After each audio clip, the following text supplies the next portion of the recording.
John, there's a new theme song playing. It's dramatic. There's this idea that Indeed. portraiture is...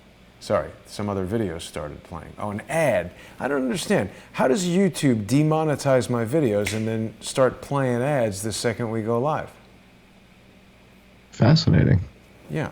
Anyway, back to your theme song. This is the new John Cullen theme song. I like it. How are you, John? Can you hear me? John? Yeah, I'm also hearing a delay. On what? I'm hearing a delay of our broadcast. I'm hearing our broadcast twice. That's something happening at your end. You must have YouTube on or something. Or, how could you be hearing that? That's interesting. You should not hear that, I don't think. All right, let me close my browser. I'll close my browser. Hang on. You must have something I think open. that's the problem. Welcome, everybody. Yeah, I have to... You could just mute it or something like that. So this is our YouTube preview. We have a number of things to discuss today, John. The first thing I wanted to bring up is that after last week's show, there was a chat disruption going on. We had the Las Vegas Shooting Archive was with us in the chat, and there was a bit of a miscommunication between you and I because you had said something that I improperly interpreted as a definitive statement that Las Vegas Shooting Archive had edited videos. Why don't you clarify what the statement was, and we will give our official retraction and apology to Las Vegas Shooting Archive for that specific statement. Well, I don't know that I've made any definitive statements. I made a video effectively showing that there was, or there were two versions of a specific eyewitness video. One that I found that had been published, I guess, in Canada, and then another version that Las Vegas Shooting Archive had published that had been cropped. And I think what I asked in the video was why would anybody do that? Now, there's an inference there, but there's certainly there's not an accusation. So I'm not sure who did it. But certainly the version of the video. I may have said, because I left the conversation thinking that the statement was that he had done that. So for my part, in misinterpreting what you said and possibly sharing something incorrect, I apologize to Las Vegas Shooting Archive. I have not seen evidence that he's edited anything. I possibly misunderstood what you were telling me, but do we want to talk a little bit more about the incident and what's going on there? Or, Las Vegas Shooting Archive came into the comments and was not making evidence-based, intelligent contributions to the conversation there. He was just sort of saying that you're lying and you have no evidence, and that's not correct. He might not like the evidence, but that doesn't make it not evidence. Yeah, Las Vegas Shooting Archive seems to disagree with most, if not all, of my observations. So I guess we can leave it at that, right? Right. Well, in my conversation with him, he sort of oscillated between representing himself as somebody who merely was aggregating footage and putting it out there for people to see, and alternately sharing his opinions and conclusions, which I basically said if he wants to represent himself as somebody who's just aggregating footage, then he can't reasonably expect to come into the comments and make editorial commentary about what he thinks about you. He's definitely engaging in a debate, and he should have some evidence if he wants to properly debate you. So I spoke to him on the phone. I wanted to feel him out. I don't think he's a social engineer. I think he's a regular guy who is, obviously everybody is very passionate about this.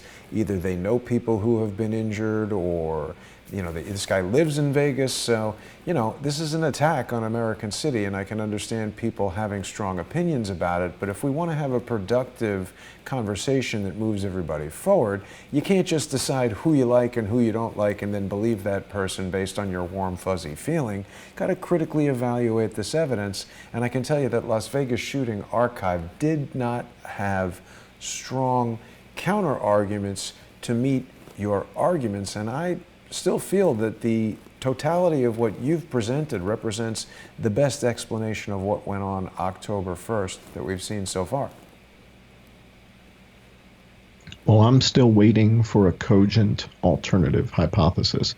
And the reason that I stayed away from the camera and didn't show my face until the second year anniversary is because I'm not a likable guy. I'm not here to make friends. I'm not here for you to like me. You're a likable guy. No, I'm not. I'm a nasty, grouchy, that's what I'm here to go through evidence. And I want to hold people accountable for people's deaths. That's what we're dealing with. I mean, this is heavy stuff. So I'm not here to make friends. I'm not here for people to like me. And, this is heavy stuff. When I took the nom de plume, John Cullen, I knew this wasn't going to be received well. That was the whole idea, right? I knew nobody was going to want to hear this news, that this was going to be, swept away. Yeah. That's why I chose the nom de plume. It's the same story. It's the same thing that happened to him back in 1941.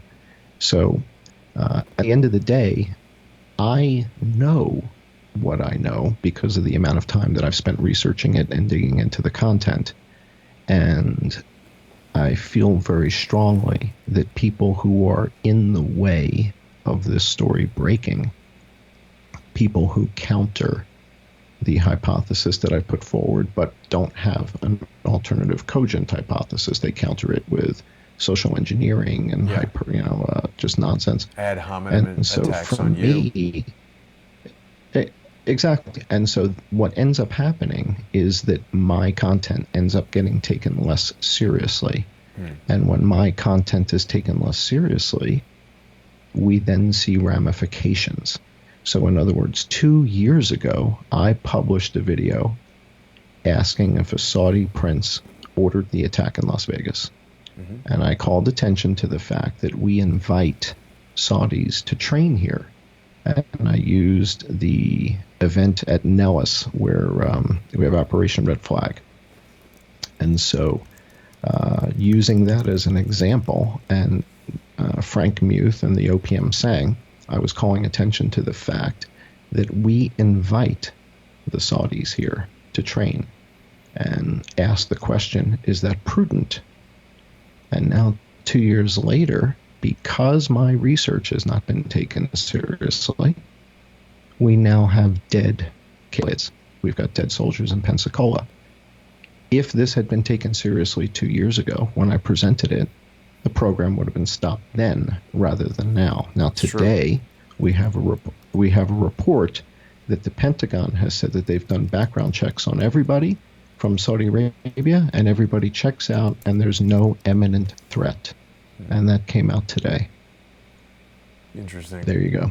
Yeah, I mean, how could they check every single Saudi person in the United States? I mean, that's pretty stupid.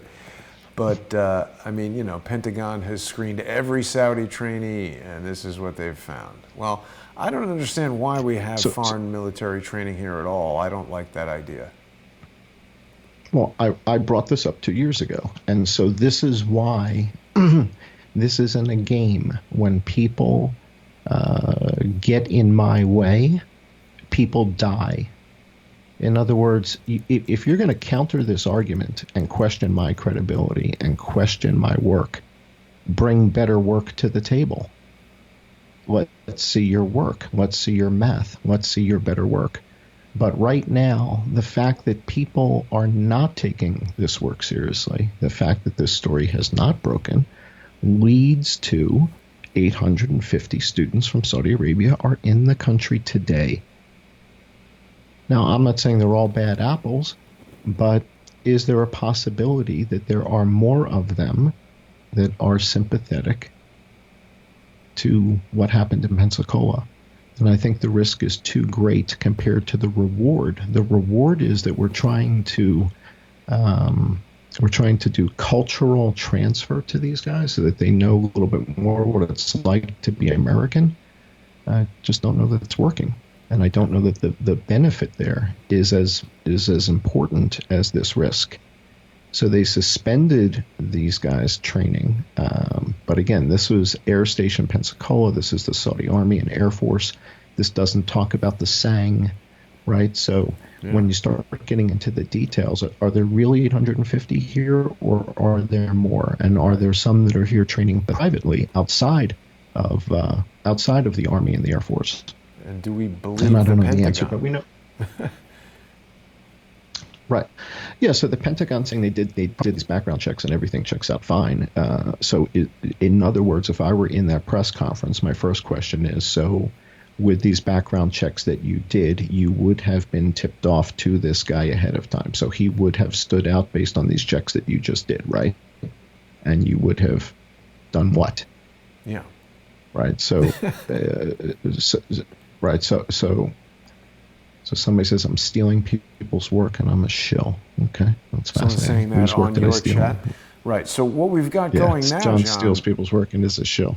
Yeah, I mean, that's a pointless comment. So what I'm pointing out here is that I just wanted people who are subscribers to the John E. Hoover YouTube channel to be aware that we've taken to simulcasting the YouTube previews on the John E. Hoover channel. If you aren't yet a subscriber, search for John E. Hoover on YouTube and click the subscribe button. You can get involved with the chat people there. It gives everybody now a new opportunity to socially engineer us. Yeah, a lot of trolls coming in there. Well, we'll worry about that later. You're right, John. I think these people who think it's fun and funny to screw around in social media and on YouTube and to dox people and to accuse people of stuff and to say that you are or are not something, or that you are living somewhere or not living somewhere, to get your kid on the phone and dox him in Thai, you know, that is shameful behavior. Those people have skulked away and stopped bringing forward important information, but the social engineering continues. Field McConnell is in jail right now, so I think people are starting to realize that this is not a joke, this is not a game. As you say, there was another incident with Saudi military personnel. We're operating on the hypothesis that the October 1st Las Vegas shooting was a Saudi military operation, and we invite sensible people with factual evidence to join us in the chat, to join us in this process, to help us try to refine this theory and figure it out. Now, if someone can come to us with definitive evidence and information that refutes things that you've said, we will integrate that into the research. There's a couple other things you wanted to talk about. We've only got a few more minutes here before we transition over to the sponsor exclusive show on patreon.com/IamJohnCullen, patreon.com/crowdsourcethetruth, and also on Subscribestar. What did we want to cover here on YouTube before we do that, John? Let's take a look at some of those items that I sent you. What looks good? Right. I sent you a couple things today.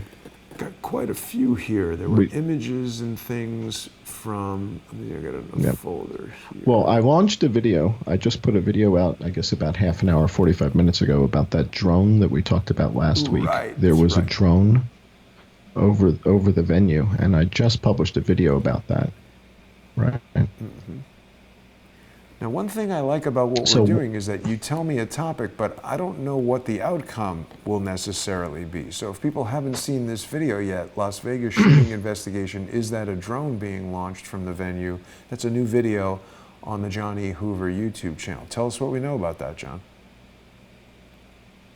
Yeah, this just came out about 45 minutes ago. It only has less than 500 views and a handful of comments. So one of the viewers pointed out in the footage from the foundation room that it appeared that there was a drone taking off from the venue, something like a DJI Phantom or a Mavic or something like that. And I pulled up the footage and brought it up on the big screen and drilled into it and studied it. And as I spent a fair amount of time with it, it became clear that it was not a drone and that it was something else. But in the process of doing it, in order to understand the timing, I synced this video with the Corey Langdon video. This is the comment. You see the comment from one of the viewers. So this is the We Are John Cullen crowdsourcing. Yep. So the net of this is I synced it with Corey Langdon's video, and in Corey Langdon's video, there's a moment where there's some gunfire, and she says that sounds like it's further away. Yeah. And that gunfire, all right, so that gunfire is not heard in the foundation room. And so this discovery happens as I'm looking for the drone and I'm trying to just get the time clock synced and all that kind of thing. And I realize, wait a second, Corey hears the gunshots. The people up in the foundation room are hearing all the other gunshots. And then all of a sudden there's a bunch of gunshots that they don't hear, but Corey Langdon does hear. Now, all of the shots from 32-134 have been accounted for, and they were individual shots. There was no rapid fire from 32-134. Because only eight cases were recovered from that room, right? Yeah. So there's no machine gun stuff or supposed bump fire going off because it's just individual shots. So what that means is all of this rapid fire stuff has to be coming from one window, 32-135.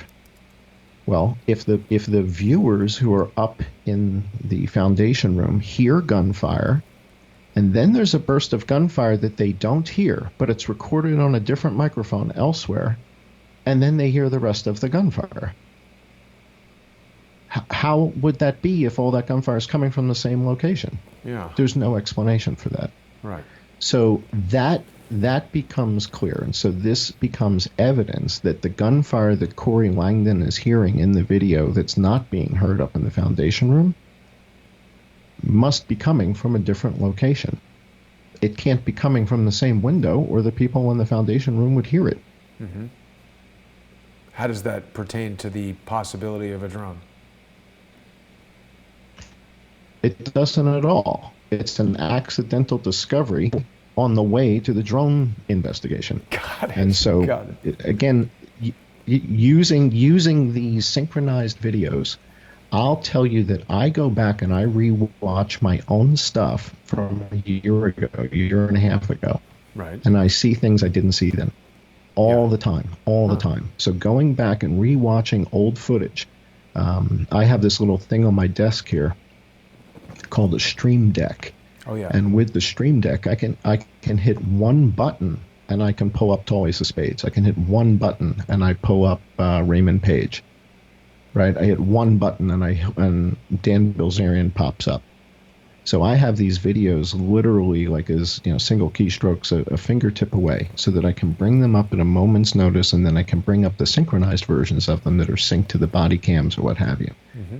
So studying these videos again and again and again and again, when one of the people in the audience said, "Hey, I think I see a drone out there," and I mentioned it last week on the show, I said, "My God, it looks like one. It really does."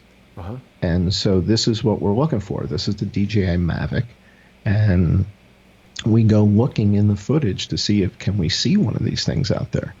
And I stumbled across the Corey Langdon thing in the process, but now you're going to get to see why the audience thought this could be a drone. And I thought it was a drone last week until I spent, I don't know, a couple hours, hour and a half, 2 hours on this. We've only got about a minute until we transition over to patreon.com/IamJohnCullen and patreon.com/crowdsourcethetruth.